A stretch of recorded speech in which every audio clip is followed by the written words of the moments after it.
ဒါလေးကကိုစောထားခဲ့သူတွေက350လေးပေါ့နော်သူတွေက single bit 2 set လေးနော်အဲ့တော့ကျွန်တော်တို့ဒီဆက်လာတော့ MB ကပုံစံတော့နည်းနည်းပဲထွက်နေတယ်ပေါ့နော်နည်းနည်းထွက်တော့ကျွန်တော် OSC ဘိုင်းဆို OSC ဘိုင်းကိုင်းတယ်ပြစ်ချက်ကဒီကောင်ကဆက်က2ပိုင်းလောက်ပြင်တယ်နော် OSC ဘိုင်းတစ်ချက်ကိုင်းလိုက်တယ်နော်တော့ပြစ်ချက်ကဘာလို့2ပိုင်းဖြစ်နေလဲဆိုတော့ကျွန်တော်တို့ဒီ brain ဆော်လိုက်တဲ့အချိန်မှာဆက်ကနေအတန်ထွက်နေတယ်နော်ကျူးကျူးဆိုတန်ထွက်နေတယ်အဲ့ဒီကပုံစံတော့ OSC ဘိုင်းပြစ်ချက်ကတခုပြီးရင်ကျွန်တော်အောက်က surprise မှာလည်းကျွန်တော်တို့သူ့ရဲ့ chain မဲ့ position တွေကမချင်းမြင်နေတယ်နော်အဲ့တော့ကျွန်တော်2ပိုင်းလောက်တစ်ခါလေးလောက်ပြပါပြီနော်အဲ့တော့ကျွန်တော်မိမြတ်ထိုးမယ်ဟုတ်လားဆော်ရမှာပေါ့နော်မိပြန်တော့ကျွန်တော်ဆော်မယ်ပေါ့နော်โอเคထွက်သွားပြီအဖို့ဒီစီလုံးဝโอเคသွားပြီနော်ဒီစီဘိုးတွေမှန်နေပြီဗျာ80ထွက်နေပြီโอเคနော်ကျွန်တော်စမ်းမယ်ဗျာနော်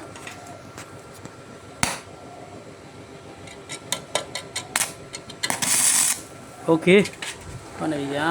MBI နဲ့ရှော့မယ်နော်တရားများနေပြီလား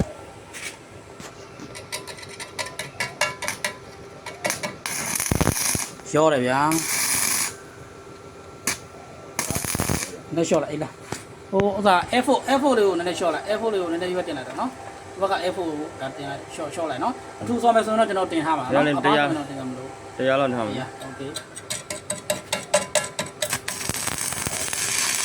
โอเคဒါအပါလေးပါနော်မဟုတ်ရတယ်နည်းနည်းလေးတင်လိုက်နည်းနည်းလေးတင်လိုက်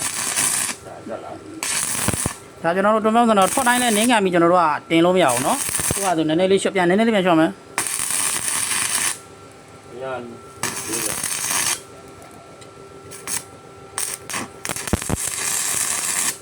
เค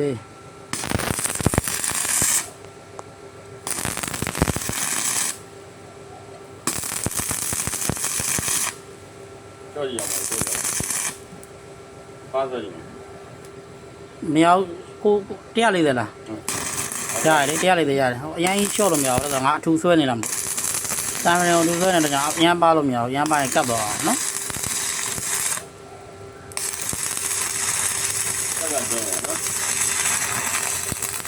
โอเคပါရပါပြီနော်ကိုတော်တဲ့ဆက်ကလေးရပြီနော်ပိတ်လိုက်တော့โอเค